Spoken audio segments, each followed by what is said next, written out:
Share बाजार इस समय लाल है, large cap, mid cap, small cap, सारे के सारे लाल है, सारे सेक्टर, लाल है, लगभग सारी म्यूचुअल फंड स्कीम लाल है। बट आखिर बाजार इतना लाल क्यों है? बाजार का ऐसा हाल क्यों है? जहां सितंबर तक बाजार में हरियाली थी, हर जगह हरा ही हरा दिख रहा था, वहां इतना लाल क्यों हो रहा है? हर स्टॉक, हर म्यूचुअल फंड, हर स्कीम नीचे चल रही है। तो अब इन्वेस्टर के दिमाग में बहुत सारे सवाल घूम रहे हैं कि भैया आखिर ये स्टॉक मार्केट नीचे क्यों जा रहा है? अब क्या बाजार नीचे चला गया है बहुत है, अब यहाँ से ऊपर उठेगा या अभी और नीचे जाएगा? जिनका पोर्टफोलियो नीचे चला गया वो अब क्या करे? एग्जिट ले ले या भाई साहब बने रहे? जो लोग SIP करवा रहे हैं वो क्या करें? कंटिन्यू रखें या बंद कर दें? या जिन्होंने अभी तक SIP करानी चालू नहीं की थी, ये बाजार अभी स्टार्ट करने का है या रुक जाए थोड़ा? सरकार इसके बारे में क्या कर रही है? इनकम टैक्स में छूट क्यों दी? लोन RBI ने क्यों सस्ते किए? ये महज एक संयोग है या सोची समझी प्लानिंग? और ये क्रैश रिटेल इन्वेस्टर के लिए सबसे ज्यादा दुखदाई क्यों है? और ये गोल्ड इतना तेजी से क्यों भाग रहा है? सब बताएगा आपका भाई राहुल। ये वीडियो करंट मार्केट सिचुएशन के बारे में तो बात करेगा ही करेगा, लेकिन ये SIP के फंडामेंटल भी बताएगा। तो इस वीडियो को सेव करके रख लेना, क्योंकि जब जब बाजार नीचे जाएगा और आपकी हिम्मत टूटेगी, इस वीडियो को बार बार देखना, हिम्मत वापस आएगी। और अगर वीडियो में दम लगे तो अपने उन सभी दोस्तों के साथ शेयर करना जो स्टॉक मार्केट में इन्वेस्ट करते हैं या इंटरेस्ट रखते हैं, क्योंकि SIP से रिलेटेड सारे भ्रम दूर करेगी ये वीडियो। तो जनता जनार्दन की जय बोलते हैं, करते हैं वीडियो की शुरुआत।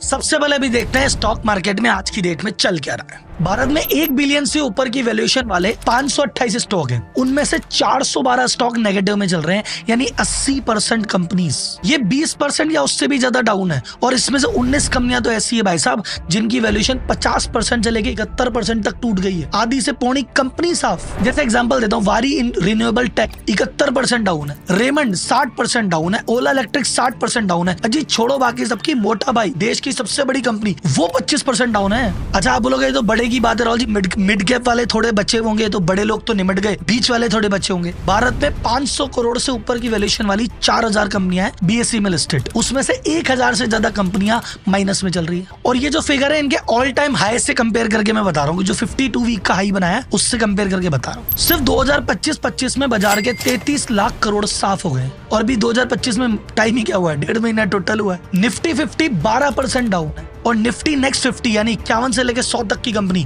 ये 22% डाउन है। 450 स्टॉक तो जो वैलेंटाइन का वीक गया है ना, 7 फरवरी से लेकर 14 फरवरी तक, इसी हफ्ते में 450 स्टॉक 10% से लेकर 41% तक टूटे मात्र एक हफ्ते में। 27 स्मॉल कैप म्यूचुअल फंड की स्कीम चल रही है, उसमें से 26 नेगेटिव में चल रही है। और जो एक पॉजिटिव में है उसका भी परसेंटेज कितना है पता है? 1%। कुल मिला के बात यह है, बाजार में हाहाकार मचा है, बचा कोई भी नहीं है। लेकिन अब बात करते हैं आखिर टूटा तो टूटा क्यों? तो इसके 1 नहीं, 2 नहीं, 3 नहीं, 4 कारण बताऊंगा आपको। ये कारण इसलिए याद कर लेना क्योंकि जब जब बाजार गिरता है मोटा मोटी यही कारण होते हैं। तो अगली बार जब भी टूटेगा, आज के साल, 2 साल, 5 साल बाद, जब भी, आप हमेशा ये वीडियो बार बार करके देख लेना, सेव कर लेना इसका। जब तक आपको ये नहीं पता पड़ेगा ये टूटा क्यों, आपको ये समझ नहीं पड़ेगा ये रिकवर कब करेगा। पहला फैक्टर है वीक कॉर्पोरेट अर्निंग। ये क्या होता है ध्यान से सुनो। देखो आप काफी समय से सुन रहे थे कि बाजार ओवर वैल्यूड है, बाजार बहुत महंगा है, बाजार में एक बबल है, ये फटेगा, लेकिन फिर भी बाजार बढ़ रहा था। क्यों? क्योंकि ओवरऑल जो मूड है ना वो बड़ा पॉजिटिव था। भारत की हर जगह दबदबे की खबर आ रही थी, GDP के फिगर अच्छे थे, हर रेटिंग एजेंसी, हर बड़ा इन्वेस्टर भारत की तारीफें कर रहा था, कंपनियां प्रॉफिट कर रही थी, तो बड़े हुए वैल्यूएशन भी जस्टिफाइड लग रहे थे। आप इसको प्रॉपर्टी मार्केट के एग्जांपल से समझो। एक किसी एरिया में किसी प्लॉट का भाव 10 लाख रुपए था, और 10 लाख का भाव 2 महीने में ही 15 लाख हो गया। अब आप बोलोगे अरे तो 10 की चीज 15 हो गई तो बहुत महंगी है, रहने देते हैं। लेकिन आप बोलोगे नहीं, इस एरिया में तो बहुत ग्रोथ है, 15 में भी क्या बुरा है, आगे जाके 30 हो जाएगा, अपन तो फिर डबल कर लेंगे। तो तुम्हें हाई वैल्यूएशन 15 लाख का बड़ा सुंदर लग रहा था। तो ये आपका होप का जो गुब्बारा था, इसमें लगी पिन थोड़े टाइम पहले, सितंबर के बाद। वो पिन क्या लगी? GDP का फिगर आया कि अरे भाई साहब GDP की ग्रोथ जो हम सोच रहे थे ना उतनी नहीं है साहब, थोड़ी सी कम रहेगी। फिर उसके बाद भाई साहब कॉर्पोरेट के नतीजे आए, और नतीजों में साफ दिखा कि अरे भाई साहब ये तो कॉर्पोरेट में कमाइयां ही नहीं है, कमाइयां खत्म हो गई। ये जो रिसेंट क्वार्टर अक्टूबर से दिसंबर का कंक्लूड हुआ है, ये पिछले 5 साल का सबसे बुरा क्वार्टर गया है, यानी कंपनियों में कमाइयां ही नहीं है। अब भैया अगर कंपनियों में कमाइयां ही नहीं है तो फिर इतने ऊंचे ऊंचे भाव क्यों मांग रहे हो? तो ये जो भाव आसमान पे चढ़े हुए थे ये धप से नीचे आ गए। वो जो प्रॉपर्टी का भाव 10 लाख से 15 लाख हुआ था, इस चक्कर में एयरपोर्ट आएगा, अब नहीं आ रहा एयरपोर्ट। तो भाई साहब अब तो 15 लाख क्या 10 लाख भी महंगा लग रहा है। अब तो कह रहे हैं 8 लाख में पिन छुड़ाओ। पिछले साल जिन कंपनियों ने अपनी अर्निंग के एस्टिमेट दिए थे उसमें से 44% कंपनियों के एस्टिमेट मिस हो गए। तो अगर कंपनियां प्रॉफिट नहीं कमाएगी तो ये वैल्यूएशन हाई नहीं रहेगा, नीचे आएगा, और अगर ये क्वार्टर खराब गया तो और नीचे आएगा। सेकंड रीजन है FII यानी फॉरेन इंस्टीट्यूशनल इन्वेस्टर सेल मार रहा है। ये तो आपको अगर स्टॉक मार्केट में हो तो पता ही है कि FI सेल मारता है तो बाजार थोड़ा सा हिलता है। पहले बहुत ज्यादा हिल जाता था, अब कम हिलता है, लेकिन अभी भी हिलता है। 2025 मात्र 1.5 महीने में 1 लाख करोड़ का माल बेच चुके हैं FI, और सितंबर से कंपेयर करें अब तक तो 3 लाख करोड़ का माल बेच के जा चुके हैं। तो सबसे पहले भैया ये FI सेल क्यों कर रहा है? FI है तो इन्वेस्टर ही, चाहिए तो उसको रिटर्न ही। इंडिया में क्यों आया था? बोले यार रिटर्न मिल रही थी। अब इंडिया के कॉर्पोरेट ही नहीं कमा रहे तो ये क्या करेगा यहाँ रुक के? तो पहला कारण तो इसका ये जाने का था। एक अमेरिका की इकोनॉमी को सुधारने के लिए, रोजगार उत्पन्न करने के लिए फेड ने अपनी रेट कट कर दी, तो जो US बॉन्ड पे ब्याज मिलता था उसकी रेट काफी इंप्रूव हुई। तो FI बोल रहा है इंडिया में तो माल मसाला रहा नहीं, इससे अच्छे पैसे तो घर में ही बन रहे हैं, लो भाई साहब घर चलो। तो चले गए घर। थर्ड कारण है भाई साहब रुपये अंडर प्रेशर आ गया। आप देखिए ना रुपया किस कदर से टूटा जा रहा है, तो इसकी वजह से भी FI को नुकसान हो सकता है। तो FI के भागने की स्पीड और बढ़ गई। चौथा कारण है US का टैरिफ। ट्रम्प आ गया, इस पे टैरिफ लगा दूंगा, इस पे टैरिफ लगा दूंगा। तो भैया अभी लगाया सिर्फ चाइना पे, घोषणा की थी चाइना पे लगाऊंगा, मैक्सिको पे लगाऊंगा, कनाडा पे लगाऊंगा। मैक्सिको कनाडा पे तो लास्ट टाइम पे कहते चलो तुमको तो 1 महीने का टाइम देते हैं, लगाया सिर्फ एक कंट्री पे, पर हल्ले इतने मचा रखे हैं कि भाई साहब ये कर दूंगा वो कर दूंगा। तो मार्केट डरा हुआ है, और आप जानते हो मार्केट कितना नाजुक सा बच्चा है, कोई भी बात होती है दिल पे ले लेता है, टूट जाता है। तो इन 4 कारणों से बाजार गिर रहा है। अब आपके मन में सवाल आएगा कि भाई साहब गिरना था जितना गिर गया या और गिरेगा, और क्या होने वाला है? SIP का क्या करें आप, उस पे तो आओ। गवर्नमेंट हाथ पे हाथ धर के बैठी, ये क्या करेगी? ये सब बताने से पहले एक 30 सेकंड का छोटा सा ब्रेक और एक जरूरी अनाउंसमेंट।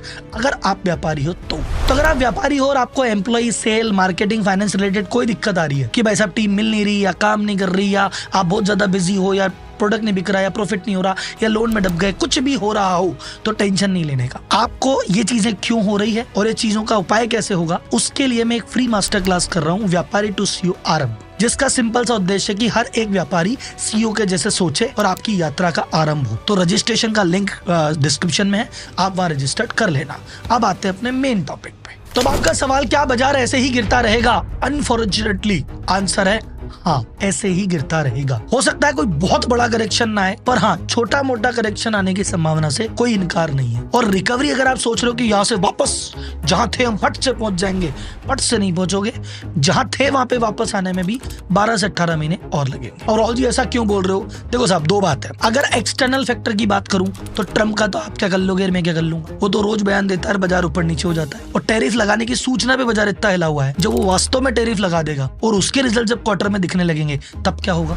दूसरी बात करते हैं इंटरनली। चलो ट्रम्प को छोड़ो, लेकिन इंटरनली हमारी कंपनियों की अगर प्रॉफिट नहीं बन रहे हैं, उनकी सेल प्रॉफिट की ग्रोथ नहीं हो रही है, तो वैल्यूएशन कैसे जस्टिफाई करोगे, शेयर प्राइस कैसे बढ़ेगा? और जादू तो है नहीं कि भाई साहब 30 महीने नेगेटिव अगले महीने पॉजिटिव। तो कंपनियों अगर आज की डेट में अपनी स्ट्रेटेजी को एनालिसिस भी करेगी, कुछ उपाय भी करेगी, इंप्रूव भी करेगी, तो भी करते करते भैया 1.5 साल तो लग ही जाएगा। और जब तक ये दोनों काम नहीं होंगे, FI तो वापस आने से रहे, बल्कि ये तो जाने की स्पीड और तेजी से होगी। अच्छा, ये जो क्रैश है सबसे बुरा है रिटेल इन्वेस्टर के लिए। क्यों? अभी 1 मिनट बाद बताता हूँ। कंपनी अपने लेवल पे प्रयास कर रही है कैसे हम लॉस काटें, प्रॉफिट बढ़ाएं, स्पीड बढ़ाएं। इसी बीच गवर्नमेंट भी प्रयास कर रही है। गवर्नमेंट ने 2 बड़े प्रयास किए। क्या किया? पहला, गवर्नमेंट चाहती है कि बाजार में पैसा ही नहीं, तो बाजार में पैसा है, लिक्विडिटी आए, लोग बाग जब तक पैसे खर्च नहीं करेंगे तो कंपनियां मुनाफा कैसे कमाएगी? तो लोग बाग कह रहे हैं खर्च करने के लिए पैसा ही नहीं है, भैया करे क्या? तो गवर्नमेंट ने कहा भैया एक काम करो, तुम्हारा 1 लाख करोड़ का टैक्स माफ किया। गवर्नमेंट ने जब 12 लाख की लिमिट की तो गवर्नमेंट को 1 लाख करोड़ का डायरेक्ट टैक्स का नुकसान हुआ है। पर वो गवर्नमेंट सोच रही कि ये पैसा जब लोगों की जेब में जाएगा, बचेगा, तो ये पैसा इकोनॉमी में खर्चा करेंगे, कंपनियों की सेल बढ़ेगी, मार्केट ऊपर जाएगा। तो कंजम्पशन बढ़ाने के लिए गवर्नमेंट ने ये किया। दूसरी चीज गवर्नमेंट ने ये की कि RBI ने टैक्स की रेट कम कर दी। तो RBI ने रेपो रेट कम कर दी, 25 पैसा कम कर दी। तो इससे क्या होगा? लोन सस्ते होंगे, तो जिनकी लोन में EMI जा रही थी वो थोड़ी बचेगी, तो वो पैसा भी कंजम्पशन में जाएगा। तो गवर्नमेंट अपने लेवल पे 2 प्रयास कर रही है, बट हाँ इन प्रयासों का रिजल्ट आने में 12 से 18 महीने का टाइम तो लगेगा ना बाबू। अब ये क्रैश रिटेल इन्वेस्टर के लिए बुरा क्यों है? ध्यान से सुनो। जैसे जैसे बाजार ऊपर जा रहा था, बाजार में माहौल बन रहा था, तो प्रमोटर कह रहा है, प्रमोटर कंपनी का ओनर कह रहा है कि मेरी नजर में मेरी कंपनी की वैल्यू 5,000 करोड़ होनी चाहिए। यार बाजार ने 7,000 कर दी, 10,000 कर दी, इतना पैसा, इतना तो मैं भी नहीं सोच रहा। तो प्रमोटर अपने खुद के शेयर बेचने लग गया, और बहुत प्रमोटर ने खुद के खूब शेयर बेचे। कह रहा क्या भाव मिल रहा है, बेचो बेचो। इंडिविजुअल शेयर प्रमोटर ने बेचे। FII को भनक लगी, FII तो भागना चालू कर दिया। अब ये दोनों जब शेयर बेच रहे हैं तो खरीद कौन रहा है? आप ही खरीद रहे हो। अब कई लोग तो डायरेक्ट खरीद रहे हैं कि शेयर बढ़ रहा है मैं खुद ही खरीद लूं, और कुछ बंदे कह रहे हैं हम डायरेक्ट नहीं खरीदेंगे, हम SIP कराएंगे म्यूचुअल फंड में। तो आप SIP जो म्यूचुअल फंड में कराते हो, म्यूचुअल फंड भी तो यही खरीदते हैं। तो आप डायरेक्टली खरीद रहे हो, इनडायरेक्टली खरीद रहे हो, ये दोनों जा रहे हैं और आप खरीद रहे हो। तो आज की रेट में अगर बाजार क्रैश होगा तो प्रमोटर भी सेफ है और FII भी सेफ है। तो कंक्लूजन यह है कि बाजार अभी डाउन है, आने वाले टाइम में थोड़ा और डाउन हो सकता है, और रिकवरी भी करेगा तो 12 से 18 महीने पहले तो रिकवरी भूल जाओ। सितंबर वाली बात नहीं आएगी 12-18 महीने पहले, और ये तो बेस्टिमेट है, इससे भी बुरी हालत हो सकती है। तो राहुल जी करे तो करे क्या, जाए तो जाए कहाँ। तो अब आपके सवालों को एक एक करके देते हैं आंसर। सबसे पहले सवाल है, क्या राहुल जी मैं SIP कराना बंद कर दूं? नहीं, SIP बिल्कुल बंद नहीं करनी है, बल्कि ये तो SIP कंटिन्यू रखने का टाइम है, या अगर आपने अभी तक SIP नहीं कराई है तो ये तो चालू करने का टाइम है। क्योंकि जब चढ़ा हुआ बाजार था, आपको अपने SIP के बदले यूनिट्स कम मिल रही थी, महंगी यूनिट थी, कम मिल रही थी। अब उसी म्यूचुअल फंड की ज्यादा यूनिट्स मिलेगी, आपकी एवरेजिंग होगी। मोस्ट ऑफ द लोगों ने SIP करानी छोड़ दी है। ये वो लोग हैं जो पिछले 6 से 12 महीने में लोगों की देखा देखी कि अरे मेरे चाचा ने कमाया, मामा ने कमाया, अड़ोसी ने कमाया, पड़ोसी ने कमाया, मैं भी कमाऊंगा, ये सोच के पिछले 6-12 महीने में आए थे। अब इन्होंने प्रॉफिट सुना ही सुना है, देखा नहीं है, तो ये घबरा गए, यार ये कौन सी चीज होती है। तो ये जो पिछले 6-12 महीने में आए थे, ये आए, हाथ जलाए, चले गए। जो लोग अभी तक नहीं गए उनसे रिक्वेस्ट है कि भैया थोड़ा रुके रहो, बैठे रहो, बाजार ऐसा ही है, लो पे लोगे तब जाके हाई में 2 पैसे कमा पाओगे। मान लो अगर आप ऐसे इन्वेस्टर हो जिसने कोरोना के बाद से इन्वेस्टिंग चालू कर दी थी, आपके 10 लाख रुपए भी इन्वेस्ट होके मान लो 15 लाख आ गए, और बाजार के डाउन जाने के बाद भी अभी आपके पास 15 के 12.5 हुए हैं। अब आप कहते हो सर मेरा 5 लाख का जो प्रॉफिट था वो तो 2.5 लाख ही रह गया, क्या करूं? तो भैया इस प्रॉफिट को आप प्रोटेक्ट कर सकते हैं। एक बार सेल करके थोड़ी प्रॉफिट बुकिंग कर लो, और जो पैसा है उसको आने वाले 6 महीने में धीरे धीरे वापस यहीं लगा दो। अच्छा, ये एडवाइस उन्हीं 2-5% के लिए जिनके पास प्रॉफिट बचा है, बाकी का तो। अब सबसे मुद्दे की बात वीडियो में आती है अब कि SIP के बारे में ढंग से उसके गोल्डन रूल समझ लो। पहला, SIP होती ही हमेशा लॉन्ग टर्म के लिए है। SIP करने के रूल समझो। अगर आपने सोचा ना स्टॉक मार्केट में इन्वेस्ट करूंगा, उसकी सीक्वेंस होती है। सबसे पहले आपको जेब में थोड़ा सा पैसा आता है, आप सबसे पहले कराते हो टर्म इंश्योरेंस कि मर खप गया तो घर वालों को कुछ मिले। सेकंड, आप कराते हो मेडिकल इंश्योरेंस कि भाई साहब कोई बीमारी आ गई, एक्सीडेंट हो गया, तो उसके चक्कर में सेविंग ना उड़ जाए, ये खर्चा इंश्योरेंस संभाल ले। फिर तीसरे नंबर पे आप अपना इमरजेंसी फंड बनाते हो, 3 से 6 महीने का इमरजेंसी फंड, और उसकी कराते हो FD। फिर जब आपका टर्म कवर है, हेल्थ कवर है, इमरजेंसी फंड कवर है, अब आप सोचते हो इन्वेस्टिंग के बारे में। अब इन्वेस्ट में भी अगर आपका कोई छोटे मोटे गोल है कि 6 महीने बाद ये करना है, 12 महीने बाद वो करना है, साल भर में ये, 2 साल में ये, उसके लिए भी FD या कोई दूसरे इंस्ट्रूमेंट में आते हो। वो पैसा जो आप कहते हो मुझे ना आज जरूरत, ना अगले 1 साल जरूरत, ना अगले 2 साल जरूरत, ये पैसा तो मुझे आज के 10 साल बाद, जब मेरी बच्चे की पढ़ाई होगी, जब मेरे बच्चों की शादी होगी, जब मैं रिटायर होऊंगा, वो जो पैसा होता है ना, उस पैसे की SIP कराई जाती है। SIP उस पैसे की नहीं कराई जाती जिसकी तुम्हें आज जरूरत है। SIP जिस पैसे की जरूरत नहीं है, उस पैसे को इक्विटी मार्केट में डाला जाता है। तो अगर भाई साहब आप वो व्यक्ति हो जिसने ना तो लिया इंश्योरेंस, और ना बनाया इमरजेंसी फंड, और ना करी और कोई सेविंग, और सारे पैसे लेके अपनी सेविंग को डाल दिया इक्विटी में, कई महान लोगों ने तो लोन लेके डाल दिया, तो भैया फिर आपसे तो गलती हुई है, तो गलती की तो सजा भुगतनी पड़ेगी, दुगुना लगान लगेगा। दूसरा, अब कई लोग कह रहे हैं हाँ राहुल जी हम तो बड़े समझदार हैं, हमने तो राहुल जी देखो ये सब कर लिया, हमने बार तो इंश्योरेंस भी है, इमरजेंसी फंड भी है, ये भी है, वो भी है, हमने तो SIP में वही पैसा डाला जो उनको अभी काम नहीं आएगा, और लॉन्ग टर्म है, और 20 साल बाद तो हम करोड़पति हो जाएंगे। कोई गारंटी नहीं है। SIP हमेशा काम करती है, ये एक मिथ है। SIP का मतलब क्या है? आप टुकड़ों में धीरे धीरे किसी चीज में इन्वेस्ट कर रहे हो, या तो डायरेक्ट कोई स्टॉक खरीद रहे हो, नहीं तो किसी म्यूचुअल फंड को पैसे दे रहे हो, वो आपके लिए स्टॉक खरीद रहा है। अगर आप जो स्टॉक खरीद रहे हो वो ही अच्छा नहीं है, या आप जिस म्यूचुअल फंड को पैसे दे रहे हो वो अच्छा नहीं है, या वो म्यूचुअल फंड जिस कंपनी को खरीद रहा है वो अच्छी नहीं है, तो कहां से आएगी रिटर्न? अल्टीमेटली भाई कोई जेब से थोड़ी देगा, RBI म्यूचुअल फंड जेब से थोड़ी देगा, उन्होंने तो लगाया स्टॉक्स में पैसा। अब मान लो आज की रेट में स्मॉल कैप में भयंकर हाई वैल्यूएशन है, मिड कैप में भयंकर हाई वैल्यूएशन है, उस हाई वैल्यूएशन पे आप अगर इन्वेस्ट कर लिए और आगे जाके उनमें से कुछ कंपनियां नहीं काम कर पाई, तो भैया नहीं बनेगा रिटर्न, उसमें कौन सी बड़ी बात है? तो भाई साहब अच्छे सेक्टर में, अच्छे म्यूचुअल फंड में और अच्छी कंपनी में ही इन्वेस्ट करो, वही SIP निहाल करेगी, नहीं तो कोई निहाल नहीं करेगा। देखो भाई साहब, आप इसको एकदम प्रॉपर्टी के एग्जाम्पल से समझो। दोबारा आपने कहा राहुल जी मैं एक अच्छे शहर में रहता हूँ, वहां पे एक बहुत अच्छा एरिया है जिसमें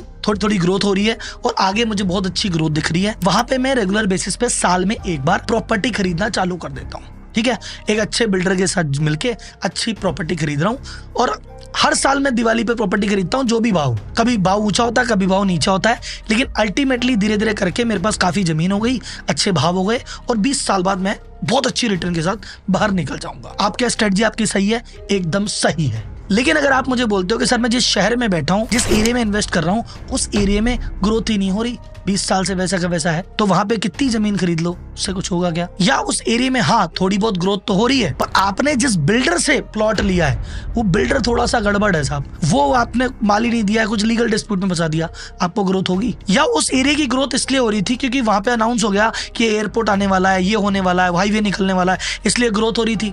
एक नई गवर्नमेंट आई, गवर्नमेंट बोली ये कुछ भी नहीं होगा, ना एयरपोर्ट लाएंगे ना ये लाएंगे, अब सारी ग्रोथ धड़ाम हो गई, फिर क्या होगा? तो आप बोलो सर मैं तो अच्छे कॉन्सेप्ट पे था, मेरे फंडामेंटल में तो दम था। सर आपके फंडामेंटल में दम था, लेकिन अगर एरिया ठीक नहीं है, सेक्टर ठीक नहीं है, कंपनी ठीक नहीं है, तो फिर क्या होगा? सेम ऐसा ही होता है स्टॉक मार्केट में। आपने स्टॉक मार्केट में कहा कि मैं SIP डाल रहा हूँ, पर आप जिस म्यूचुअल फंड को पैसे दे रहे हो वो म्यूचुअल फंड मान लो इन्वेस्ट कर रहा है एक पर्टिकुलर सेक्टर में, उसको लग रहा है इसमें ग्रोथ है, उस सेक्टर में ग्रोथ नहीं आई, तो फिर SIP क्या कर लेगी? एक सेक्टर की पर्टिकुलर एक कंपनी में इन्वेस्ट कर रहा है और उस कंपनी में ग्रोथ नहीं आई, फिर क्या कर लोगे? या आपने कहा कि मैं तो SIP के चक्रों में ही नहीं हूँ, मैं तो खुद अपने लेवल पे इन्वेस्ट करता हूं।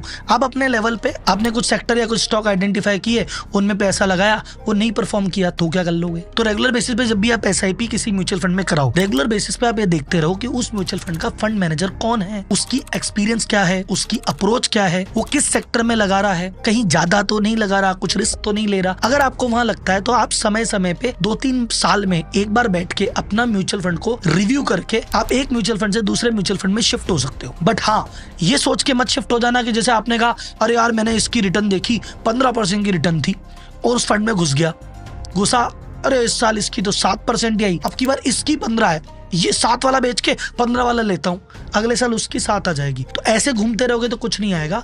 अब फंडामेंटल बेसिस पे काम करोगे तो चीजें वर्क करेगी, क्योंकि अल्टीमेटली कमा के तो शेयर ही देगा, कंपनी देगी, सेक्टर ही देगा, मैनेजर क्या करेगा और आप क्या करोगे? तो मेरी नजर में अगर आप SIP कर रहे हो तो म्यूचुअल फंड मैनेजर कैसा है, स्कीम कैसी, क्या इन्वेस्ट कर रहा है, इसको एनालिसिस करो। और अगर आप कह रहे हो कि मैं तो खुद अपने लेवल पे अपनी रिसर्च से इन्वेस्ट करता हूँ, तो भाई साहब अगर आपने स्ट्रॉन्ग फंडामेंटल वाले शेयर्स में इन्वेस्ट किया है, आपने ऐसी कंपनी में इन्वेस्ट किया है जो कि अच्छा प्रोडक्ट बना रही है, अच्छी सर्विस बना रही है, फ्यूचर ओरिएंटेड है, प्रमोटर बहुत अच्छा है, तो आज चाहे उसका शेयर टूटा हो 10, 20, 30, 40% भी आप होल्ड मारो, क्योंकि आगे पीछे वो कंपनी को आगे बढ़ना ही है। और आपने अगर किसी की देखा देखी न्यूज के बेसिस पे, किसी आर्टिकल के बेसिस पे, किसी के कहने में आके कोई शेयर लिया था और वो नीचे है, तो आप ये मत सोचे वापस ऊपर जाएगा, वो हाइप के चक्कर में शायद ऊपर था, आज नीचे है, हो सकता है दोबारा उठे ही ना। तो फंडामेंटल मजबूत है तो वहां तो होल्ड करो। अगर आपने किसी देखा देखी में, टेलीग्राम के टिप के भरोसे इधर उधर में कुछ इन्वेस्ट किया और वो डाउन हो, तो वहां से तो एग्जिट ले लो। तो ये तो मैंने मोटा मोटी SIP को भी कवर किया है। मुझे लगता है इसमें और बहुत सारी इन्फॉर्मेशन है, बहुत सारी चीजें देने की आवश्यकता है।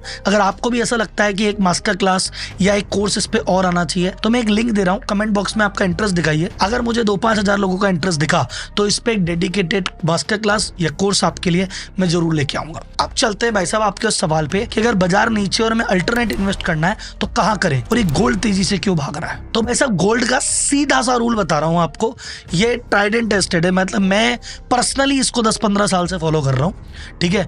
और ये जहां भी ट्रेंड है तो 50 साल 100 साल पुराना ट्रेंड है। जब भी बाजार में अनिश्चितता आएगी, टेंशन आएगी, रिस्क आएगा, गड़बड़ आएगी, एक ही एसेट क्लास भागेगी, वो है गोल्ड। तो जैसे गोल्ड अभी अगर आप रिसेंटली देखोगे गोल्ड कब कब भागा, बोले रशिया यूक्रेन युद्ध की जब सूचना हुई गोल्ड भागा, क्योंकि भाई साहब अरे युद्ध हो गया, जाने क्या हो जाए, भागा।